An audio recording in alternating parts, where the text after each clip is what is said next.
T-minus 17 seconds and counting. 15,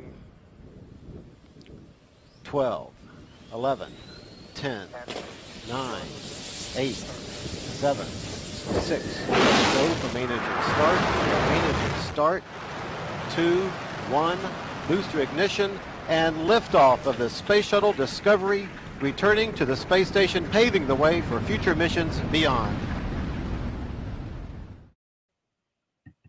Hey everybody, welcome to another conversation sheltered in place. I hope this finds everybody healthy and safe and happy and navigating our crisis. This episode is all about navigating the crisis known as 2020. And I have a tremendous guest converser today who is just an amazing person who has experienced incredible adversity in her life and has dealt with many different crises, and through those has developed an incredible resiliency and an incredible wisdom.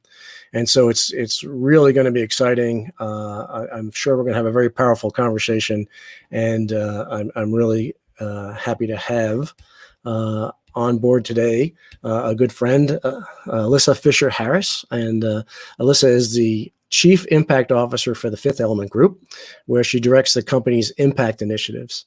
She is also the creator, host, and executive producer of a new video podcast launching this month called A World on Purpose. Alyssa brings 30 years of experience as a global leader and an executive at the intersections of the impact and well-being sectors. Alyssa's rich career path includes owning her own strategy consulting company, leading communications for a stem cell technology company and a major health brand, and her appointment to the Bureau of Naturopathic Medicine by Governor Arnold Schwarzenegger. She serves as an advisor and is an active member of a number of boards, including the President's Council for the U.S. National Women's History Museum, 100% Human at Work, a global workplace initiative founded by Richard Branson, and the Los Angeles Community Healing Gardens. She also supports in advocacy and in an advisory role for not-for-profits such as the 1% for the Planet Foundation. She is a consummate champion for the underdog and fights for social justice and the concept of a shared humanity. Her personal life story is one of insurmountable adversity, out of which came her incredible resilience, which she has channeled into a deep desire to live a purpose-driven life. And with that, everybody, please help me welcome Alyssa Fisher Harris. Hey, Alyssa. Hi, Ron. How are you? How you doing? I'm great. Doing good. I think we have a delay. Oh no, do we? Yeah, at least on my end. Hopefully people that are watching this live are not seeing that. So anybody who's watching live, if you see a delay in Alyssa's transmission between her mouth moving and the audio coming over, let me know. Right, I've got it, but hopefully it's just on my end. So welcome to everybody who's joining. We've got folks joining from all around the world, and I want to remind everybody that this is not an interview of one person interviewing another person. This is a conversation between two friends, but it's more than a conversation between two friends. It's a conversation amongst all of us. So we want everybody to be a part of this. And Thomas is saying that there's no lag, so that's good. I guess it's just on my end. Right. So how you doing today? That's great. other than the technical difficulties we had starting this, sorry about that. Yeah, actually, it's not lagging for me anymore. Okay. Good. So why don't we just start off by just sharing a little bit about your life story and giving people an opportunity to get to know you a little bit, and what we're hoping to get out of this conversation is concrete things that folks can do to help navigate this crisis, because whether or not you're physically affected by COVID-19, there's a lot of people right now, as we all know, that are suffering, right? There's in a lot of cases, it's reported, a lot of areas, it's reported that domestic violence is on the rise, that mental health issues are on the rise, and it's obvious that a lot of people are dealing with stress and are having a hard time navigating the crisis. And I think there's a lot in your life story that can serve as a jump-off point to help people manage their way through this and navigate through. And again, not just to get through it, but to get through it stronger and more unified than ever. So whatever you feel comfortable sharing, I'm sure everybody would love to hear. Oh, sure. Thank you. Well, thank you so much for having me here. And I'm a huge fan of yours as a human being and as just all the incredible stuff you've done in your life and what you also do for humanity. So and vice versa. What was that? And vice versa. Thank you. And sorry about all the technical difficulties. I normally had better lighting and all that, but we're in a crisis. So we're doing our best. You're not in space like I am, but it's okay. I know you have a cool background. I need a much cooler background than that. I'm a little bit jealous. Well, so my story, obviously, for those who don't. It's a really, it's kind of hard to encapsulate it all in a short span, but I'll try. And I'll lead by saying, if anyone has ever seen the movie The Piano with Adrian Brody, I kind of give that as a lead-in, because that's a movie where you watch this man based on a true story, and that he literally every step along the way where he thinks he's coming out of some major thing that's happening to him, something comes along and just takes his legs out from under him over and over and over again. And that's pretty much how my life has been for the majority of it. I was born in Denver, Colorado in 1970, the big 50 in a few weeks in August. So that's kind of exciting. And unfortunately, I was born to really, really young parents. They were doing the best that they could, but they were very young, 20 years old.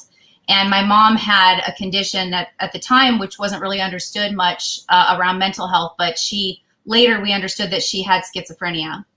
And because of that condition, it made it really, really difficult for my father to keep a sustainable life for me and my brother and our family. So the long and short of it is, the instability was ongoing pretty much from birth till the age of 13. And I grew up homeless as a kid, on and off, for those first 13 years. And I can literally count on my hand the few times we actually had a place to live with furniture and kind of what seemed like a normal environment. And then the next thing I knew, because of some situation with my mom's condition, she would freak out, panic, have a thing, and my dad would lose a job. And then next thing I knew, we would be living in the car again. So we lived in cars, motels, the shelter a couple times. Sometimes I had to stay with a couple of friends growing up. And all the while, my mom was actually really abusive, unfortunately, to me. And my dad did the best he could in terms of finding his coping mechanism at the time was with some, unfortunately, alcohol and drugs, which thankfully, he's my hero. He's come out of it beautifully. He's been sober for many, many decades. And he really, stuck by his family when people could have left for less.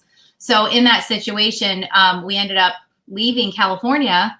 We ended up leaving Denver, Colorado, which is where I was born and I spent most of my childhood, moving to California. And we ended up in Northern California. And that was at age 12. And so for that year, between 12 and 13, it was a really, really difficult year. We were in and out of motels. I was trying to go to school. Meanwhile, by the way, this whole time I was trying to go to school because I knew somewhere inside of me that school was going to be my saving grace if I just had an education and I learned how to be around people. And I really gave myself the tools to survive, and not just survive, but thrive. I somehow innately knew that, and I don't know where it came from, but it was there.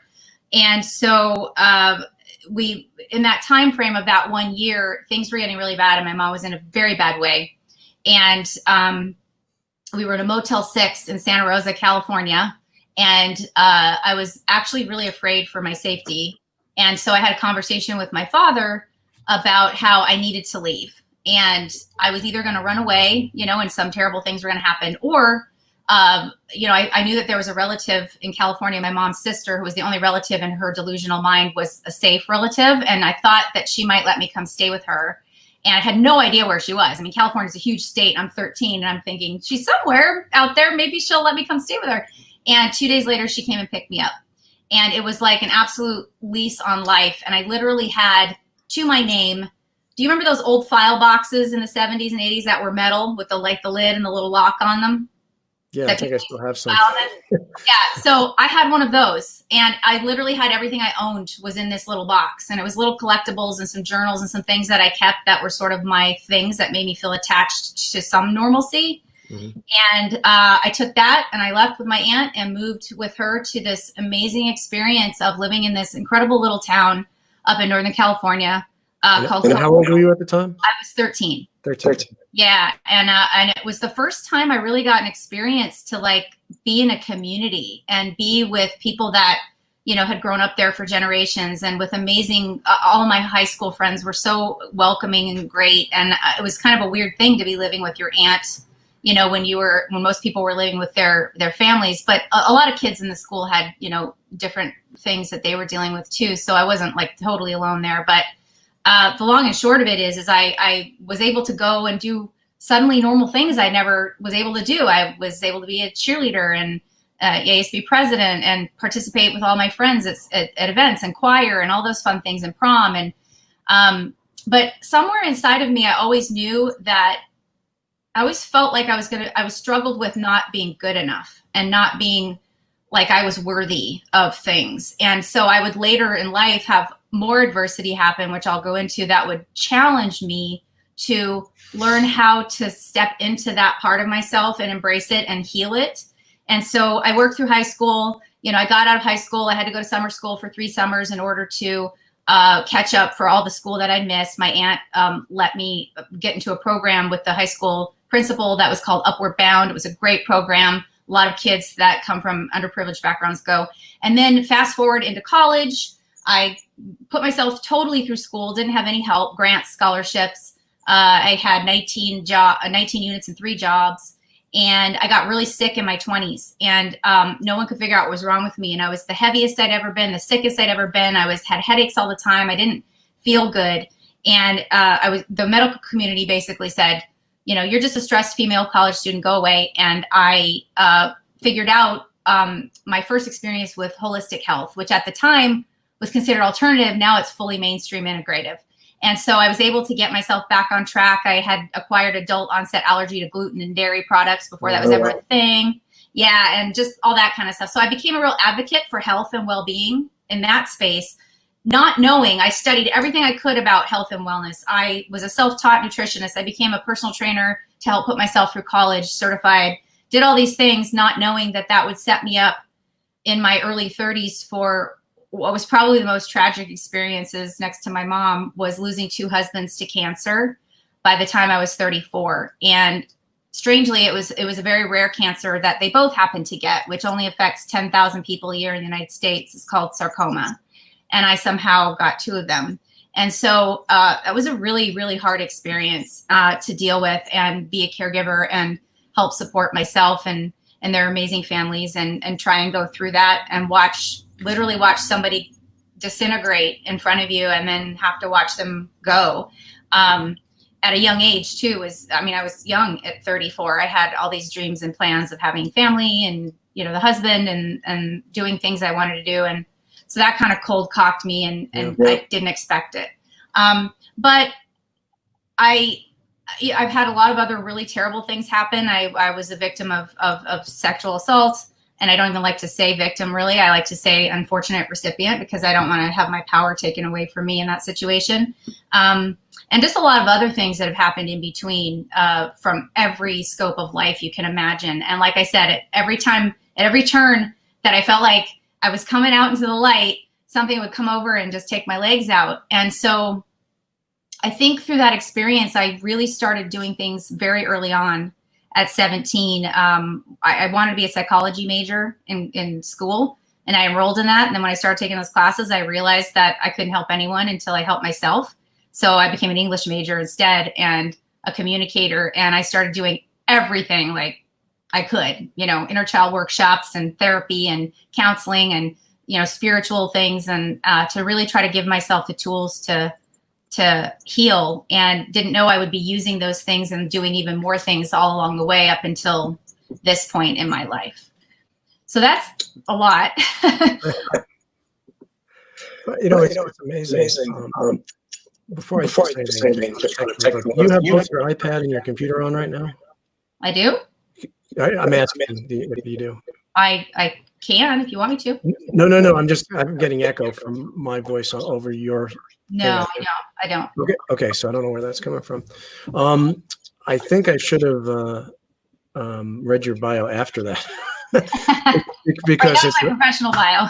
Yeah, no, I mean, I think what I mean by that is it's absolutely incredible that you were able to accomplish all that you've accomplished in your life after facing so much unbelievable adversity. I mean, any one of those things would take most people down, and somehow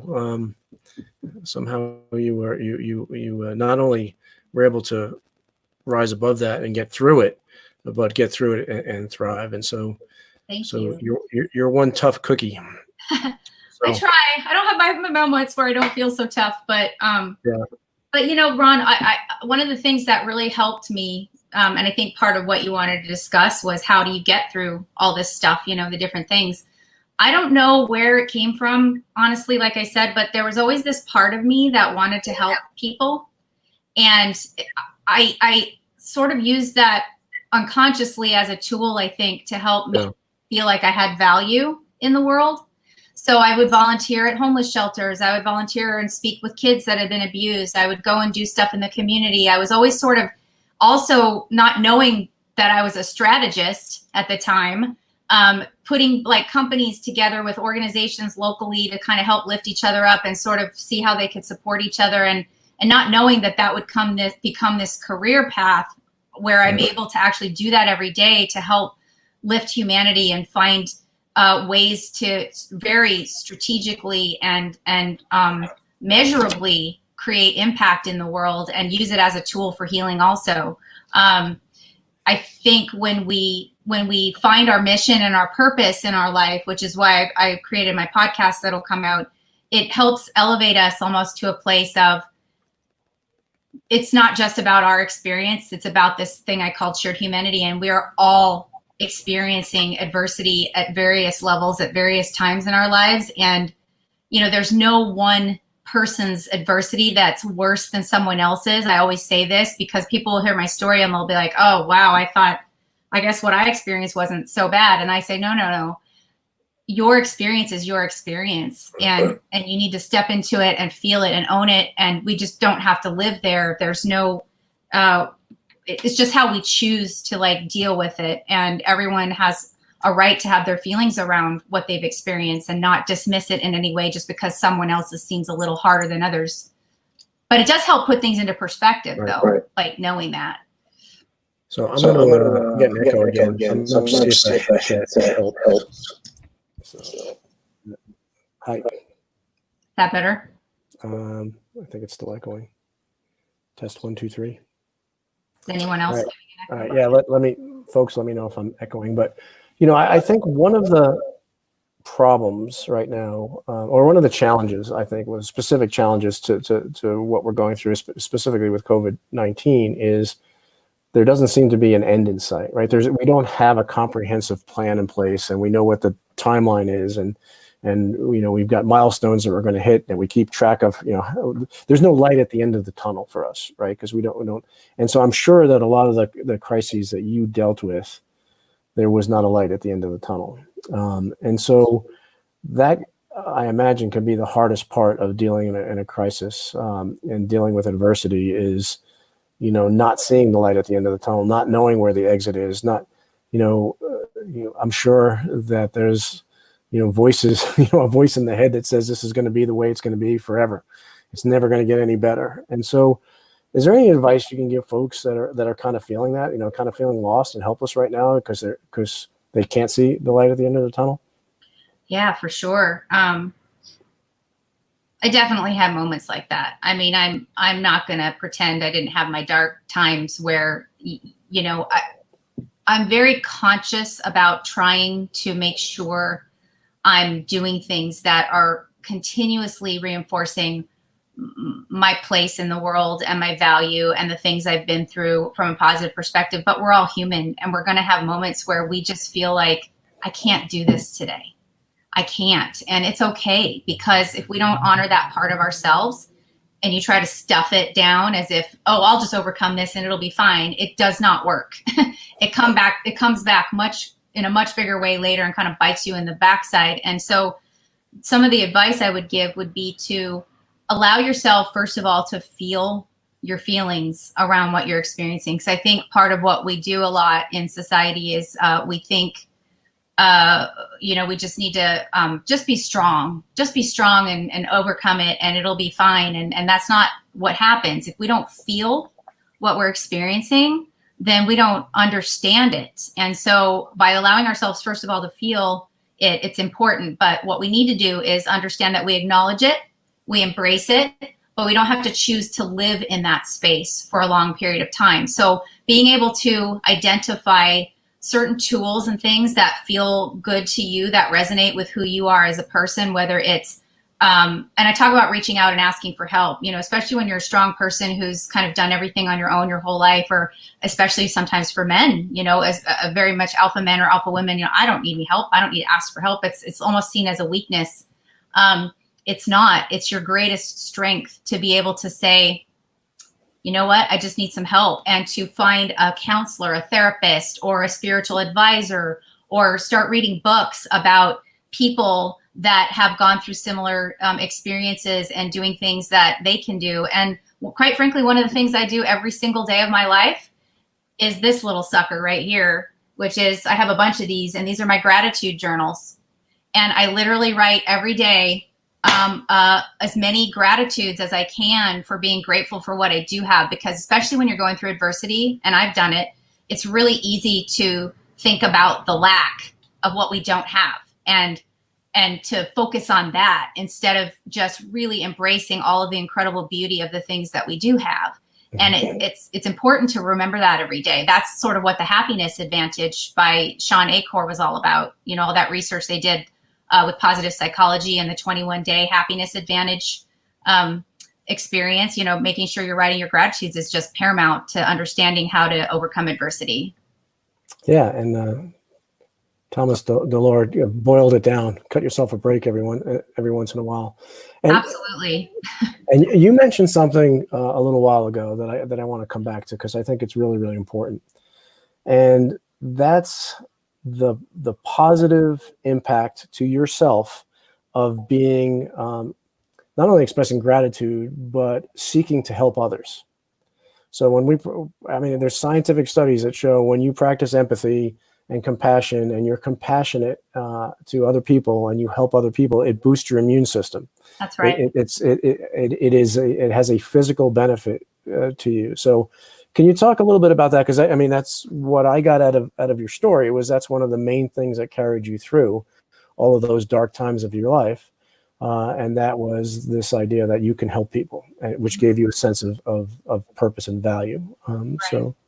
Yeah, it's very interesting. All the research that's been done is really about purpose is extraordinary, because they do find that not only does it boost the immune system, it boosts the immune system in so many ways. It increases heart rate, it lowers blood pressure, it increases brain mass in your brain, it boosts metabolism, it helps with sleep, it helps with all these incredible physical things.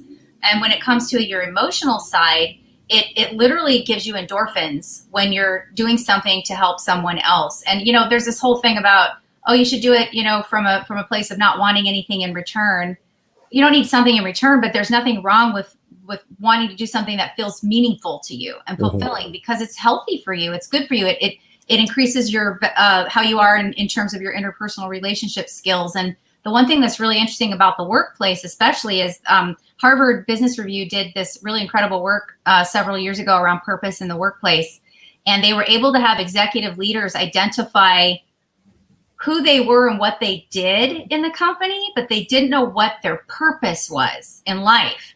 And so they were able to articulate their identity around who they were and what they did as an executive, as a business person, as a father. But what is my reason for being here on this planet? What is it that I can do that brings me absolute joy, and makes me feel like I'm contributing to the greater good of humanity, which is to me is really what purpose is about. And so being able to step outside your own pain and do something for someone else not only has all those great benefits, but it also helps bring back this perspective again to yourself of, yeah, I've had a lot of these horrible, terrible things happen and they weren't great, but I'm still here and I'm alive and I'm thriving and I'm healthy and I can do something that maybe helps someone else, you know, feel better about their life too, as something that's relatable. And so Yeah. it really is something that is just good for you on so many levels to be able to be doing something good for humanity. You do the same thing, you know, with your work. You've taken your whole career and shifted a very technical career into how can I do something greater for the planet, for humanity? And I just love that about you. I always have, because, and don't you feel like that gives you a greater sense of well-being in your life when you did that, when you shifted to that space, or when you've always integrated that? Yeah, I do it for the I forget what the endorphins. Which is The endorphins? the endorphins. Yeah, I do it for the endorphins. No, Well, yeah, that's of course. I mean, meaning in life is found through purpose in life. I mean, what is your purpose? Why are you here? And you know, I think that I think that's a really quick part. I think a lot of suffering comes from people, you know, not knowing what their purpose is, and not. And some of that comes from them not believing that they can do anything of meaning, which is absolutely ridiculous, because everybody is incredibly powerful to affect real positive change. Absolutely. And you know, just maybe to talk about, and I just want to remind everybody, throw your questions. We'll get to them. We'll get to the ones that we can. You know, people are suffering right now, and you know, I think that some of the suffering that people experience can be avoidable. And when I look back over my life, and I've had difficult times in my life where, you know, there was suffering involved, I think one of the main sources of suffering is a resistance to what is, right? And there's no sense of resisting what is, because it is. You can't, you know, at this moment, you can't change it, right? You can plan for what you know, to take steps to change the situation, but that change needs to be rooted in an acceptance of what is, because it already is. It's too late to change what is. You can change what will be, but you can't change what is. And I think it's really important to build a foundation, foundation of change, because I think that's where the alleviation of suffering comes from, is a plan to change what will be from an acceptance of what is, if that makes sense. It totally does. I think, you know, in the beginning of COVID, I think people were kind of doing that initially. It was almost like this collective giant breath that people took and were like, oh my God, I'm not alone in this. We're all in this. Literally, that phrase "in this together" was being thrown around quite a bit. And it's really important for people to understand that suffering does come from within. You know, I'm not a religious person, but I respect every religion, but I'm a very spiritual person. And I do believe it's kind of that concept of, you know, life is 10% of what actually happens to you and 90% of how you interact with it, or how you choose to interact with it. And it sounds very simplistic and like, nah, that's not possible. Because when those moments are happening, they are real, and they will take you to your knees, and you will definitely feel like that's the 90%. But if you can force yourself to get into that glimpse of, okay, take a deep breath. You know, I do have the one thing I have control over, which is none of anything outside myself, is this and this. And how can I take these two amazing mechanisms that are part of my body, my makeup, my soul, my spirit, whatever it is you want to call it, and turn that into fueling it as the thing that's going to help me through this. And we always have a choice. We don't feel like we have a choice, but we do. We could choose not to get out of bed, but there will be consequences from that. You know, we'll probably not eat and not drink, and then that would be a bad situation. But you do always have a choice, and you have a choice to get up out of bed and put one foot in front of the other and say, how can I put my best step forward today for myself and for humanity? Because I think one of the things we always do too is one of the things you can get lost in when it comes to purpose and helping humanity is forgetting that you are part of that equation. And so you can do so much for other people that sometimes you forget that it's okay to take care of yourself too. And that you don't want to be from a narcissistic perspective or, an ego like, oh, it's all about me. But you do have to remember that you are an individual too. And it's good to have self-care. It's good to have self-love. It's good to be proud of some of the things that you've done in your life, which we're trained. I've talked before on different things where there's a difference between ego and self-esteem, and we say, oh, don't have an ego, but we associate that with self-esteem. And no, you need to have a good self-esteem. And I quite frankly have struggled with that my whole life, not having a great self-esteem and making decisions from that place. I'm not perfect at all. I've made a ton of, cringeworthy mistakes. I wish I could do differently. If we want to call them. Everybody has. Everybody has. And we learn and we grow, and the way that we handle situations or the way that we interact with people or things we do, that's what forgiveness is all about too, right? Not just forgiving someone else, but forgiving yourself, because we are harder on ourselves than we are anyone else. So when it comes to what you were saying about suffering, that's where we can make a choice to sort of not allow ourselves to stay in that space. It's the Buddha says the suffering is in here. Like we choose to have the suffering when we want to stay in those places. And so, it's very interesting. And the other thing too about purpose, I wanted to go back to when you said, about how it's so good to help other people. And sometimes we don't know what that looks like. I think sometimes when people feel like they have to have a purpose, that it has to be some huge grandiose gesture, like, oh, I've got to affect X number of people to make an impact in the world, and I have to do it this way, and it's got to be this. So it feels insurmountable, and they're like, well, I guess I'm not going to really find my purpose. But that is not what that's about. Purpose can be as simple as one act of kindness for one individual and something that makes a difference in one person's life. It doesn't have to be something huge, and that is enough to feel like you're living your life on purpose. So I want to make sure people understand it doesn't have to be some giant company that's doing cause marketing. That's amazing too. And that's hugely needed, but always know you can live with purpose in a very small way too. And it's still extremely meaningful. Yeah. So let's riff a little bit on the suffering part, because I think a lot of people are suffering, and I think there's a lot of concrete things that people can take away. And one is that we've already talked about is alleviation of suffering comes from a foundation of accepting what is, right? You don't have to accept what will be, but you need to accept what is because it already is. Mm-hmm. I think another part is to once you've accepted what is, then you can realize that, all growth comes from some discomfort, and any suffering can be transmuted into growth and wisdom, right? There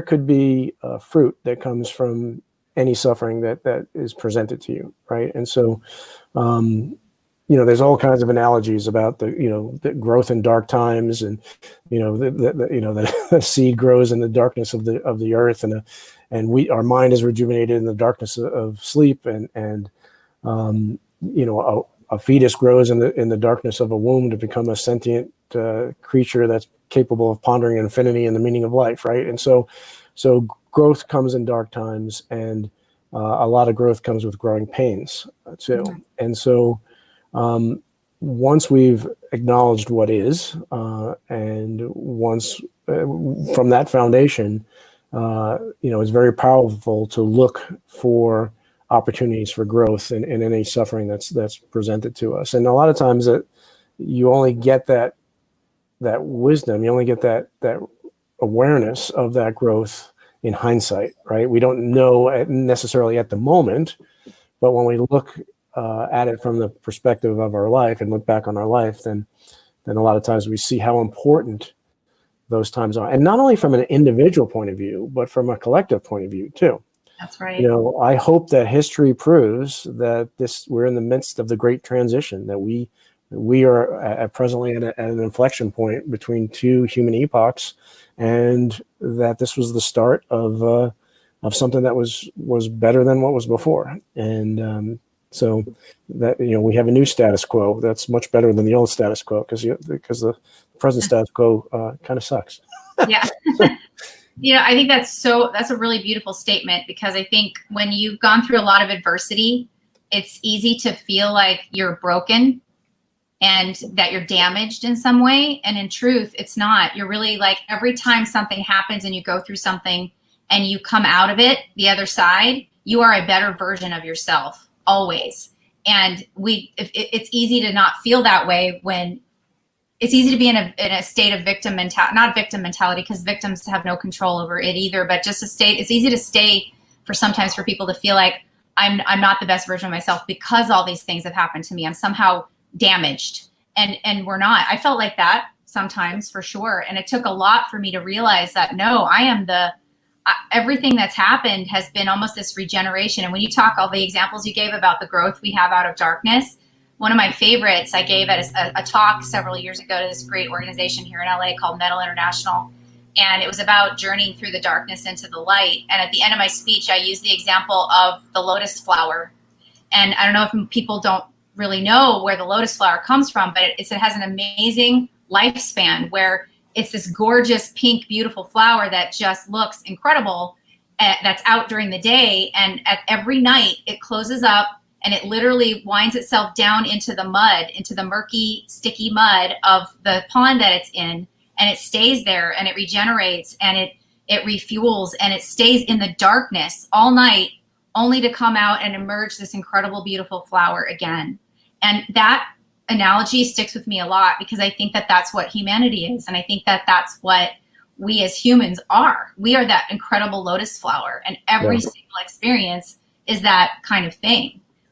So I love that you brought that up, because I really hope people realize that through adversity, especially things you can't control, we really are a better version of ourselves every time we have an experience.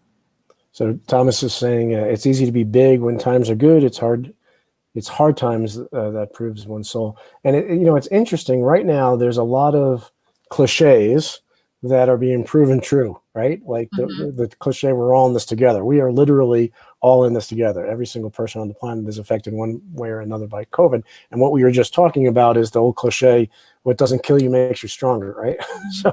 So which is, they're cliches. Just because they're cliches doesn't mean they're not true, right? Right, exactly. It's true. They came from somewhere.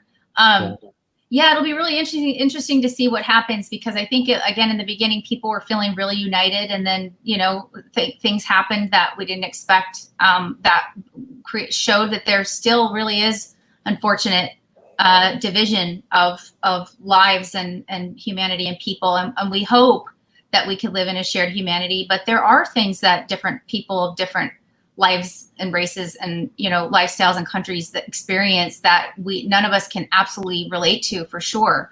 But the one thing that we can relate to is adversity and the theme of the pain that comes with that, and how we hopefully can see each human being as someone who's experienced adversity, that we all have that same thread that weaves through us, and figure out how we can help each other through that.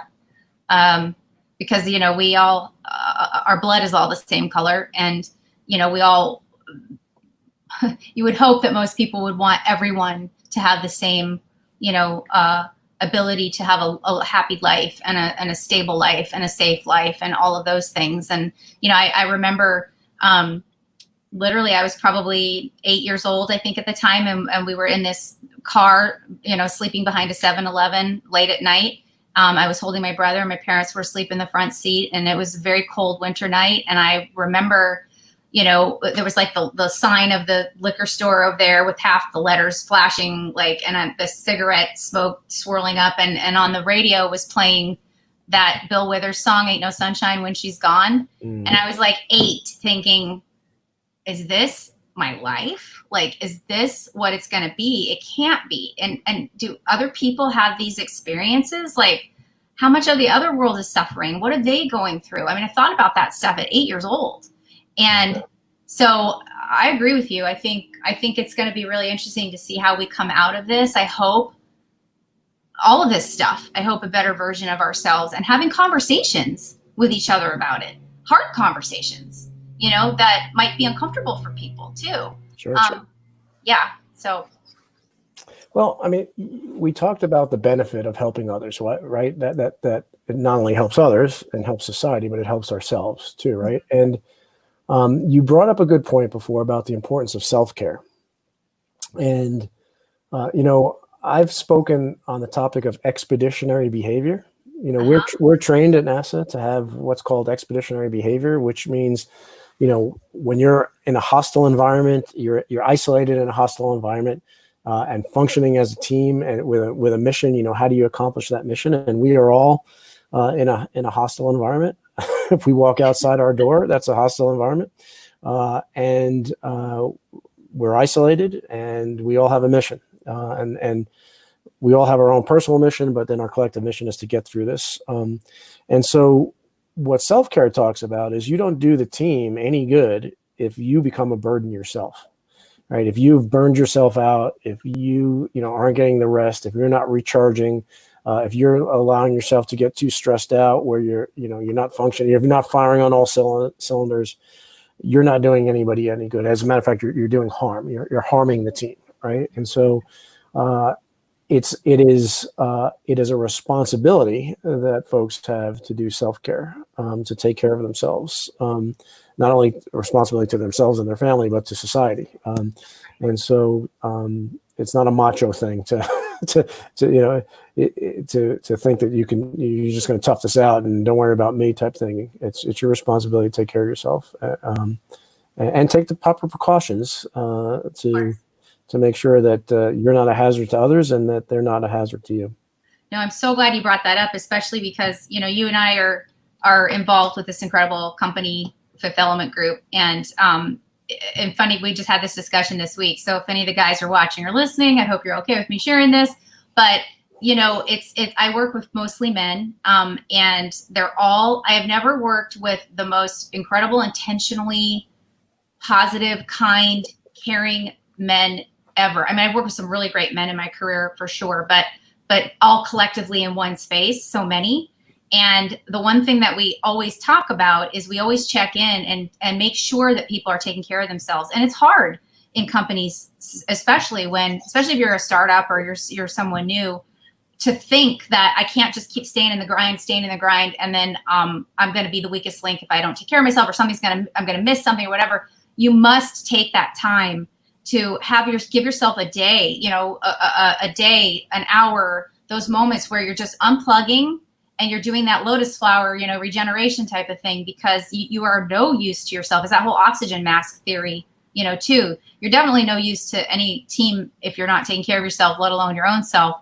And with COVID, the interesting thing I found, having done wellness programming and things like that for corporations, I was very curious to see what would happen with the work at home situation, because people would, I was fearful that companies would see that there was no boundaries, because now that people were at home, they knew exactly where you were. You weren't going anywhere. You were accessible. I can reach you anytime, and you should answer and reply, which is not healthy. No matter whether you're working from home or in an office, you have to be able to take that time for yourself, for your families.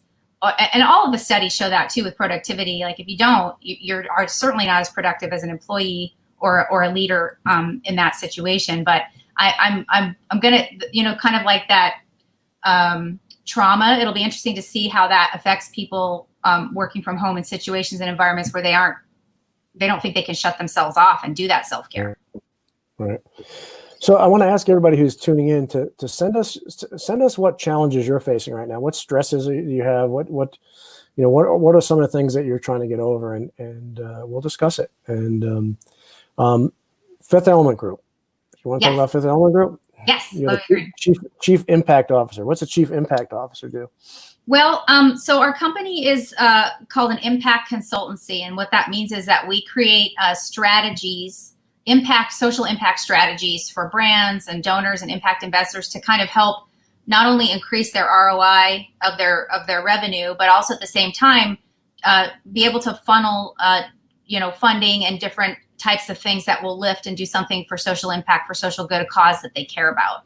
And so we have different varying partners that have different levels and different skill sets, and marketing and philanthropy and family office and Space exploration. Yeah, I was going to mention you. Space exploration.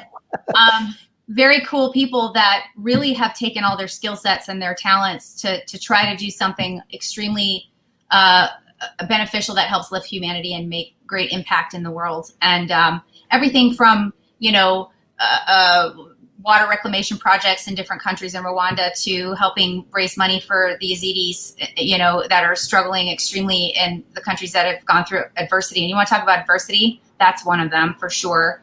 And different campaigns we've been involved in where we worked with Some Good News Network and some really cool things where we were able to bring in funding to help match campaigns and those kinds of incredible things. And so being able to be an impact consultancy that every day gets to work with organizations that want to make a difference. They don't want to just make $1. They want to make a difference and put that dollar towards a difference is really exciting. It's a learning experience too. As we go, we're learning as we go and figuring out how we work and how we work together and how we work as a company. And it's an absolutely extraordinary experience. I've never been so happy, which is really, really great. Yeah, because you're helping others. Exactly. Yeah. So here's a note from somebody whose middle name is the same as my last name. That's what a coincidence. Oh my God, that's so cool. That's my cousin. And then, here's one for you. I agree with that. Oh, really? I can't believe he's watching.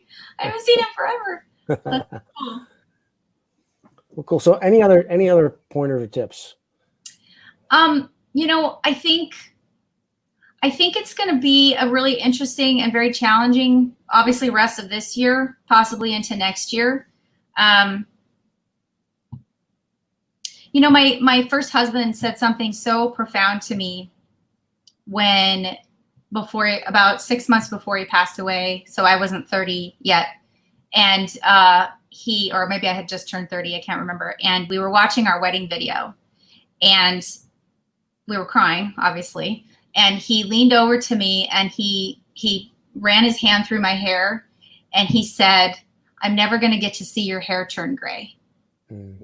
And for a young man to have such a profound understanding of his mortality and the ability that he's losing the gracious gift of being able to grow old and to be able to grow old healthy and to be able to have that chance to see his wife have gray hair, it really stuck with me. And the reason I bring that up is because when we go through hard times and we think that there's no way out and we want to just cave and fall on the floor and cry, we can do that. It's okay to do that in that moment. But we need to remember that we are here on this planet for a reason. If we don't know what it is yet, there are ways to help us figure out what that reason is, and that we have a gift. If we are able to be kind to people and be kind to ourselves and embrace adversity as a challenge instead of a threat and see how we can get through that, we will have, hopefully all of us will have that gift of being able to even grow old and being able to watch our siblings and our families and our friends and people be able to age gracefully, because that's a real gift. And we're being faced with that possibility right now that might not happen for some people, and it hasn't happened for some people. And so as we go through these challenges, I just think if people could remember every day is a gift. Every single day is a gift. And that is another cliche, but it really is true. And it's hard when you get caught up in the minutia of all the things that we have to deal with every day, which is a reality. We can't control it, like you said, but we can choose to take a moment to just know that moment, that day is a gift. And each day we get to have is another gift. And that's, I think, how I would leave it. Yeah, I mean, each day is a gift, and each person in your life is a gift. 100%. No matter how annoying they are. That's true. That's true. Sometimes they're our greatest teacher. That's right.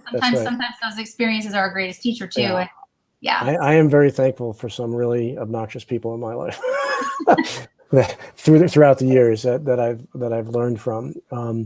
And I mean, it's all about, as you said before, it's all about gratitude. And you went through that horrible, everybody's worst nightmare, right? You went through it. I mean, that's after, being homeless as a child and everything that you went through as a child. You had this, you finally got to where, the life that you wanted, and it was taken away from you. And then it happened again. And so, I mean, it's just absolutely amazing that you're still not only standing, that you're still standing and fighting and fighting in a way that's with the intention to benefit others it's just breathtaking. What's your secret? I drink a lot of water, which is really good. I guess my secret is just trying to remember those precious moments that meant something to me, like I just shared. And constantly doing a checklist for myself of the things I can control, things that I, reaching out, doing a random act of kindness to somebody, sending them a note if you hadn't talked to them in a while. 'Cause it's really easy to get inundated with communication too, and feel overwhelmed. I know I do, but so you can't always talk to everyone, but just doing little things like that. And I don't know. I know this is going to sound crazy probably to some people because of what we're experiencing, but I just have I truly have a deep faith in humanity, that if we could all have these kinds of conversations and share our courageous vulnerability, like Brené Brown talks about, and know that we're not alone in our suffering, and do more of these things, I think that we could really help create a better world. It's pretty Pollyanna, I'm sure, but no. You brought up another really good point, which is, you said I deal with things I have control over, and in the space business, we do a lot of emergency training, and in most emergencies, you're not gonna get through the emergency. You're not gonna survive the emergency unless you focus on what you actually have control over, and just block out everything else. Everything that you don't have control over, there's no sense spending an ounce of energy, a bit of mental processing on any of the stuff that you don't have control over. Just ignore it and focus on the stuff that you have control over. And that applies not just to the space station, but it applies to life on Earth. So here's a nice note from Nina Colosi. Thanks, Nina. Oh, thank you. It's true. You can't move a wall. You can go over the wall and try and push against it as hard as you want, but you can't move it. So if you're trying to figure out, well, how can I get around this wall? How can I get over this wall? How can I live with the wall? If I can't move it, I'll have to figure out how to live in unity with it for a while. You try to find those different ways to just, and I don't want to say cope, because it's not just coping. You've got to you definitely cope at first, but if you can find ways to make it a way that you feel like you're, I have a lot of friends, and having done cancer, been involved with cancer specifically, I kind of became by default, this sort of cancer coach for about 10 years, where I would give people all the information I had about how to navigate cancer and be in the hospitals and the insurance. And I did it twice. So I really understood it. And when people would survive, they would say, we wouldn't want to use that word. We want to say, I'm thriving. Mm-hmm. And I think it's important for people to find spaces where they, and try to feel things that they're doing well, where they're thriving, to remind themselves the areas where they're thriving. Because again, it's so easy, especially right now. And with COVID and people trapped inside, I was even guilty of it. I'm not a news watcher. I don't watch the news, I read it. And I was getting myself completely caught up in the news, the daily news. And I was like, oh my God, I can't handle this, because it's nothing but negativity. And you want to be informed, but at the same time, you don't want to put yourself down a rabbit hole of just nothing but bad news. And so finding the things in your life that make you feel like you're thriving at, not just surviving or coping, but thriving. It's really important to know how to put that terminology into your life so that you feel good about yourself when you think about it in those terms. Like, okay, I'm not doing so bad. You need to thrive. You need to what? Thrive. I just made up a word. It works for me. Let's hashtag that. So here's a note from one of the best bakers I know, Sir Abbott. Well, just quick story about Sarissa. when we used to, she was a former NASA employee who when we did our spacewalk trainings in the big neutral buoyancy lab, she would always show up with all these baked goods, and we'd pile as many calories into us as we could before we went underwater. But she brings up a good point. I mean, so true. If we share the burden, the load is not so heavy, and that's a really important comment, because again, what you said before is we're not alone. Mm-hmm. If we feel like we're alone, then we're gonna crumble under the pressure, but we're not alone. Right. So, right. And you know what? I will say this, and my friends who happen to be listening will probably call me out on it. When I've been in my darkest times, again, I am not perfect, and I always try to use my tools, but I have had pieces of my life where I completely cave, and I'm like, I can't reach out to anyone. I'm in such a dark place. They're all dealing with their own stuff. I don't want to burden them. Oh my God. Oh my, all that kind of stuff. And they actually would get kind of mad at me, like, hello, what are we here for? We're friends, but when it gets to a point where it could go the opposite direction, where you're leaning so much on your friends and your community, that's when you know that you need a third party to kind of channel that through, maybe a therapist or a minister if you're religious, or some other outlet, because it can get too much, because at that point it's not productive. It's just talking, and people are listening, but they don't know how to help you. And they shouldn't be the ones to help you. They can be there and be guidance and friends and kind, but you should seek out somebody who's a professional that can really give you tangible tools to stop that dialogue if it becomes, one side or the other. I think that's important to remember. Awesome. So how can people follow you on social media? How can they find out more about your new podcast that's launching, A World on Purpose? What a great title. Goes well. What was that? Yeah, I said it's a great title, A World on Purpose. Thank you. It's basically a really cool podcast. I call it Engaging Stories with Change-Making Heroes that are living with purpose, for purpose, and on purpose. So it's all with intention. It's all with the idea of doing this great stuff. And if all goes well, it'll launch the last week of July. I've had some challenges for the last couple of weeks that have kept it from going, but they could find it at aworldonpurpose.com, which is not live yet, because that's one of our challenges. And the social media channels will all be A World on Purpose. I can be found at Alyssa Fisher-Harris on LinkedIn, on Facebook. Obviously, the spelling is right below you. Yep, the spelling is right below Alyssa Fisher-Harris. Alyssa with an E.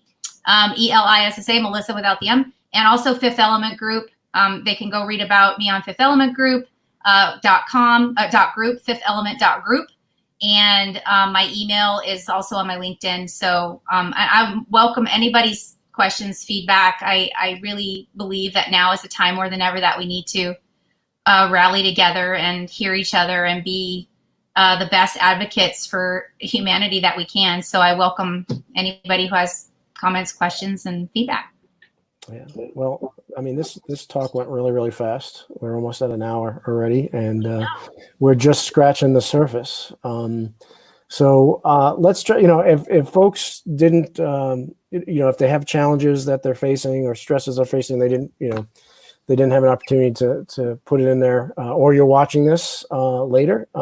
Put them in the comments, and we'll try and get to them. We'll try and if we have something to offer, then we'll try and help in that respects. But Alyssa, you're a superhero. You don't have your costume on right now, but you're definitely a superhero. Oh, and I am really honored to not only know you, not only call you a friend, but work with you and be a part of Fifth Element Group as well. And so, thank you for all you're doing. Thank you for all you're doing to help make life on our planet as beautiful as it looks from space. And thanks to everybody who tuned in, and thanks for your questions and your comments. And tune in next week, same time, same channel. Thank you for doing this show, by the way, Ron. Thank you for having me and doing this show, because I think people really need it. It's my pleasure. See you next week, everybody. Bye-bye. Bye.